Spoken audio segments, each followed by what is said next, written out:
നമസ്കാരം. കഴിഞ്ഞ കുറേ കാലഘട്ടങ്ങളിലെ നമ്മുടെ കേരള PSC നടത്തിയിട്ടുള്ള കൊമേഴ്സ് ഓറിയന്റഡ് ആയിട്ടുള്ള പരീക്ഷകളുടെ ഒരു വിശകലനമായിട്ടാണ് നമ്മൾ ഇന്ന് വന്നിരിക്കുന്നത്.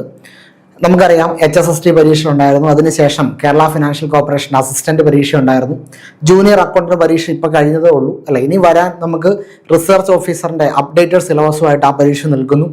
അതുപോലെ തന്നെ സ്റ്റേറ്റ് ടാക്സ് ഓഫീസർ STOയുടെ നോട്ടിഫിക്കേഷൻ വരാനുണ്ട്. അങ്ങനെ കൊമേഴ്സുമായിട്ട് ബന്ധപ്പെട്ട അനന്ത ഓപ്പർച്യൂണിറ്റികളാണ് നമുക്ക് കേരള PSCയിലുള്ളത്. പക്ഷേ ഈ പരീക്ഷകളെയൊക്കെ കുട്ടികൾ അഭിമുഖീകരിക്കുന്ന രീതിയിൽ കുറച്ച് പ്രധാനപ്പെട്ട പ്രശ്നങ്ങൾ നമ്മൾ പലപ്പോഴും കാണുന്നുണ്ട്, മനസ്സിലാക്കുന്നുണ്ട്. അപ്പോൾ ഈ KFCയുടെ ഒരു ബേസ് അനുസരിച്ച് നമ്മൾ പരീക്ഷയെ കാണുവാണെങ്കിൽ അവിടെ ഫിനാൻഷ്യൽ മാനേജ്മെന്റ് കുറച്ചും കൂടെ ബുദ്ധിമുട്ടായിരുന്നു അല്ലെ, മാർക്കറ്റിംഗ് കുറച്ചും കൂടെ ബുദ്ധിമുട്ടായി വന്നു. അങ്ങനെ ചില ഏരിയകളൊക്കെ വളരെ ബുദ്ധിമുട്ടായി വന്നു. ഇനി ജൂനിയർ അക്കൗണ്ടന്റിലേക്ക് വന്നു കഴിഞ്ഞാലോ സമയം തികയാതെ പോയി. ഏറ്റവും കൂടുതൽ ആളുകൾക്ക് വന്നിട്ടുള്ള ഒരു പ്രശ്നമാണ് സമയം തികയാതെ പോയി അല്ലെ. ചോദ്യങ്ങൾ വായിച്ചെടുക്കാൻ സമയം കൂടുതലെടുത്തു. ഇങ്ങനെ പല പ്രശ്നങ്ങളാണ് സംഭവിച്ചത്. അപ്പൊ പ്രശ്നങ്ങൾ എപ്പോഴും ഏത് പരീക്ഷ എടുത്താലും ഉണ്ട് അല്ലെ. ഇതിനൊരു മാറ്റം ഉണ്ടാവണം. എങ്ങനെയാണ് കേരള PSCയിൽ കൊമേഴ്സ് ഓറിയന്റഡ് ആയിട്ടുള്ള പരീക്ഷകളെ അഭിമുഖീകരിക്കേണ്ടത് എന്നുള്ളതാണ് ചോദ്യം. എനിക്ക് തോന്നുന്നു ഒരു പ്ലാനും ഇല്ലാതെ നിങ്ങൾ പരീക്ഷയിലേക്ക് പോവാം എന്നുള്ളത് വലിയ പ്രധാനപ്പെട്ട പ്ലാനാണ്. അതെങ്ങനെയാണ് സംഭവിക്കുന്നത്? ഒരു ക്വസ്റ്റ്യൻ പേപ്പർ മുഴുവൻ നിങ്ങളൊന്ന് വായിച്ചു നോക്കണം അല്ലേ. ഒരു ക്വസ്റ്റ്യൻ പേപ്പർ മുഴുവൻ കൃത്യമായി നിങ്ങളൊന്ന് മൊത്തത്തിലൊന്ന് വായിച്ചു നോക്കിയാൽ മാത്രമേ ആ പരീക്ഷ എന്താണ് ഡിമാൻഡ് ചെയ്യുന്നത് മനസ്സിലാക്കാൻ പറ്റുള്ളൂ. ഇപ്പം നിങ്ങൾ ഒരു ചോദ്യം നിങ്ങൾ എടുക്കുകയാണ് അല്ലേ, ആദ്യം തന്നെ അക്കൗണ്ടൻസിയുടെ ജൂനിയർ അക്കൗണ്ടന്റ് പരീക്ഷയെ അടിസ്ഥാനമാക്കി പറയുകയാണെങ്കിൽ ഫസ്റ്റ് തന്നെ അക്കൗണ്ടൻസിയുടെ കുറേ പ്രോബ്ലം കിടക്കുന്നു. അപ്പം തന്നെ എന്ത് ചെയ്യുന്നു, നിങ്ങൾ ആ പ്രോബ്ലം ചെയ്യുന്നു, കുറേ സമയം പ്രോബ്ലത്തിലേക്ക് മാറുന്നു. പിന്നെ നിങ്ങൾ അങ്ങനെ വന്ന് ഒരു 80-85 ക്വസ്റ്റ്യൻ ഒക്കെ ആകുമ്പോഴാണ് ഈ പറയുന്ന മാനേജ്മെന്റ് ഭാഗത്തു നിന്നൊക്കെ വളരെ സിമ്പിൾ ആയിട്ടുള്ള ചോദ്യങ്ങൾ കിടക്കുക. പലപ്പോഴും അതൊന്നും വായിച്ചെടുക്കാനുള്ള ഒരു സമയം പോലും കിട്ടാതെ വരുന്നു.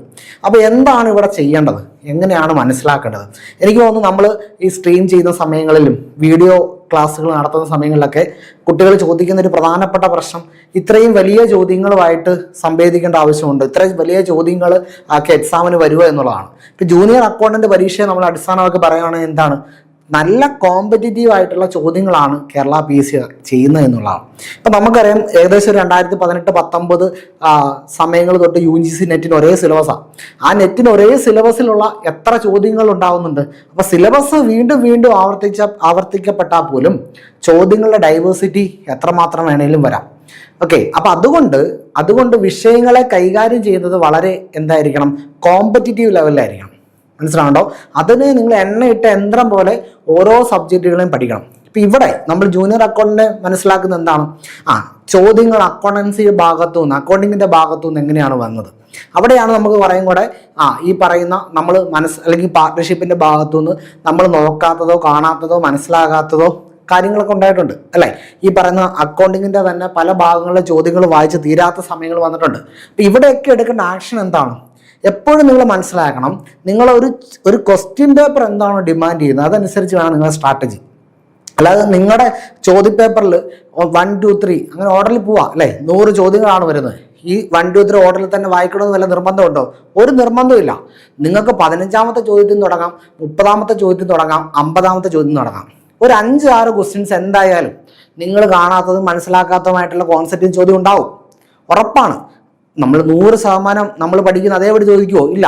കാരണം എന്താണ്, ഈ പറയുന്ന മേഖലകളെ എവിടെ നിന്ന് വേണമെങ്കിലും ചോദിക്കാം. പക്ഷെ ഒരു 80-85% ഭാഗങ്ങൾ കൃത്യമായിട്ട് നമ്മൾ മനസ്സിലാക്കി കൃത്യമായിട്ട് ആൻസർ ചെയ്യാൻ പറ്റുന്നൊരു പരീക്ഷയായിരുന്നു ജൂനിയർ അക്കൗണ്ടന്റ് പരീക്ഷ. പക്ഷെ അവിടെ സംഭവിച്ചത് എന്താണ്, നിങ്ങൾ എടുത്ത സ്ട്രാറ്റജി തെറ്റായിപ്പോയി. മനസ്സിലാണ്. ആദ്യം തന്നെ വലിയ സമയം ചെലവഴിക്കേണ്ട ചോദ്യങ്ങൾക്ക് ആദ്യം തന്നെ അതിനുവേണ്ടി സമയം കണ്ടെത്തുകയും നിങ്ങളുടെ ആ കോൺഫിഡൻസ് അവിടെ കളഞ്ഞിട്ടാണ് നിങ്ങൾ പിന്നീട് കുറച്ചും കൂടെ ഭദ്രമായ ചോദ്യങ്ങളിലേക്ക് നിങ്ങൾ പോകുമ്പോൾ നിങ്ങളുടെ കോൺഫിഡൻസ് അവിടെ നിങ്ങൾ എന്ത് ചെയ്തു, കുറച്ചു. മനസ്സിലാവുണ്ടോ?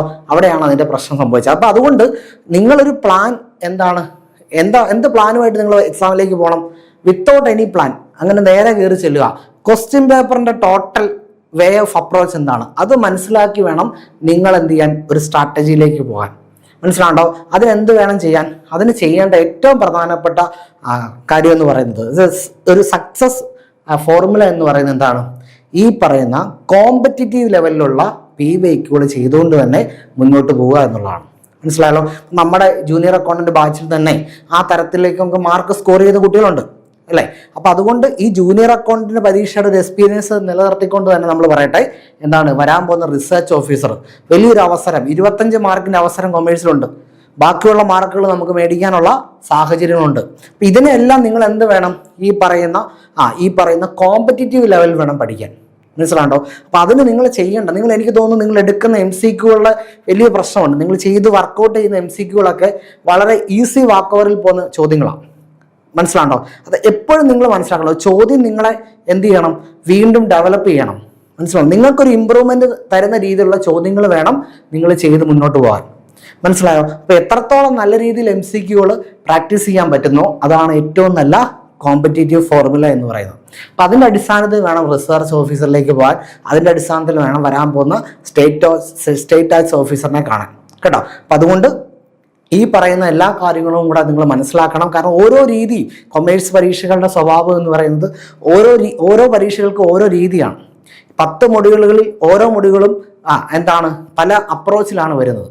മനസ്സിലാണ്ടോ? അപ്പോൾ എല്ലാത്തിനെയും ടോട്ടലി നിങ്ങൾക്ക് മനസ്സിലാക്കി പോകണമെങ്കിൽ 10 മൊഡ്യൂളുകളും എന്ത് ചെയ്യണം, എണ്ണയിട്ട യന്ത്രം പോലെ കോമ്പറ്റേറ്റീവ് ലെവലിൽ തന്നെ പഠിക്കണം. എന്ന് വെച്ചാൽ MCQ വളരെ ചലഞ്ചിങ് ആയിട്ടുള്ള നല്ല കോൺസെപ്റ്റ് ഡെവലപ്പ് ചെയ്യാൻ പറ്റുന്ന MCQയിലൂടെ തന്നെ വേണം നിങ്ങൾ മുന്നോട്ട് പോകാൻ. അപ്പം ആ തരത്തിൽ വലിയൊരു ടീമുമായിട്ട് I+ നിങ്ങളെ വെൽക്കം ചെയ്യുകയാണ് റിസർച്ച് ഓഫീസർ ബാച്ചിലേക്ക്. അപ്പം നമ്മൾ ഫുൾ വിങ് ഇവിടെ നിങ്ങളെ കാത്തിരിക്കുന്നു. നമ്മൾ അങ്ങനെ ചലഞ്ചിങ് ആയിട്ടുള്ള MCQയിലെ തന്നെ പഠനം മുന്നോട്ട് പോവാണ്. അതോടൊപ്പം തന്നെ STO ബാച്ച് നമ്മൾ തുടങ്ങിക്കഴിഞ്ഞു. ഇപ്പോൾ സ്റ്റേറ്റ് ടാക്സ് ഓഫീസറിന്റെ നോട്ടിഫിക്കേഷൻ ഉടനെ വരും. അവിടെയും നമ്മൾ ഈ പറയുന്ന MCQ മൾട്ടിപ്പിൾ ചോയ്സ് ക്വസ്റ്റ്യൻ ഏറ്റവും അഡ്വാൻസ് രീതിയിൽ സബ്ജക്റ്റിനെ കണ്ടന്റ് ഓറിയന്റഡ് ആയിട്ട് എങ്ങനെ റിലേറ്റ് ചെയ്യാം, എങ്ങനെ കണ്ടന്റ് റിച്ച് ആയിട്ട് നമുക്ക് MCQവിനെ ഉപയോഗിക്കാം, ആ തരത്തിലാണ് നമ്മളിവിടെ ഒരുങ്ങിയിരിക്കുന്നത്. അപ്പോൾ എല്ലാവരെയും STO കോഴ്സിലേക്കും റിസർച്ചർ ഓഫീസർ കോഴ്സിലേക്കൊക്കെ സ്വാഗതം ചെയ്യുന്നു. തീർച്ചയായിട്ടും നിങ്ങൾക്ക് ഈ കോഴ്സുകളിൽ വന്ന് ജോയിൻ ചെയ്യാം, നമ്മോടൊപ്പം കൂടാം. Thank you.